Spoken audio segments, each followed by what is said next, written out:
വീട്ടിലത്തെ പോലെ ഹോസ്റ്റലിൽ നിൽക്കുമ്പോൾ എപ്പോഴും എന്തെങ്കിലുമൊക്കെ തിന്നാൻ കിട്ടിയെന്ന് വരില്ലല്ലോ. അതുകൊണ്ട് തന്നെ ഗതി കെട്ടാ പുലി പുല്ലും തിന്നും എന്ന് പറയണ മാതിരി കിട്ടണ സമയത്ത് നല്ല പോളിംഗ് ആയിരുന്നു. അച്ഛൻ ഏറ്റുമാനൂർ പോസ്റ്റഡ് ആയിരുന്ന കാരണം അമ്മ മാസത്തിലൊരിക്കൽ എന്നെ കാണാൻ വരിക. അപ്പോൾ ഒരു മാസം അമ്മ ഫ്രിഡ്ജിൽ പാലിൻ്റെ പാട എടുത്ത് വെച്ചിട്ട് അതുകൊണ്ടൊരു കേക്ക് ഉണ്ടാക്കി കൊണ്ടുവരും. അമ്മയെ കാണുന്നേക്കാളും കേക്കിന് വേണ്ടിയിട്ടോ ഞാൻ നോക്കിയിരിക്കാം. അന്ന് വീട്ടിൽ അവനൊന്നും ഇല്ല കേട്ടോ, അമ്മ കുക്കറിലാണ് ഉണ്ടാക്കുക.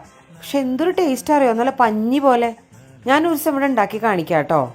അമ്മ അത് കോൺഫ്ലേക്സിൻ്റെ പഴയ ഡബ്ബ ഉണ്ടാവില്ലേ, അതിൽ നല്ല ഭംഗിയിൽ ചതുര കഷ്ണങ്ങളാക്കി മുറിച്ച് പാക്ക് ചെയ്തിട്ടൊക്കെ കൊണ്ടുവരാം കേട്ടോ. ഞാൻ കിട്ടിയ പാടെ റൂമിൽ കൊണ്ടുപോയി വെക്കും. പിന്നെ വന്ന് നോക്കുമ്പോൾ പകുതിയിലധികം ഉണ്ടാവില്ല. കോമൺ റൂമല്ലേ, പിള്ളേരൊക്കെ കട്ടെടുത്ത് തിന്നുന്നേ. അപ്പം ഞാൻ എന്താ ചെയ്യാററിയോ, കൊണ്ടുവന്ന് അന്ന് തന്നെ പകുതിയിലധികം കൂടെ തിന്നാ തീർക്കും. പിന്നെ ഒന്ന് രണ്ടെണ്ണൊക്കെയല്ലേ ബാക്കി ഉണ്ടാവുള്ളൂ. കുഴപ്പമില്ല, അവർ കഴിച്ചോട്ടെ എന്ന് അങ്ങോട്ട് വെക്കും.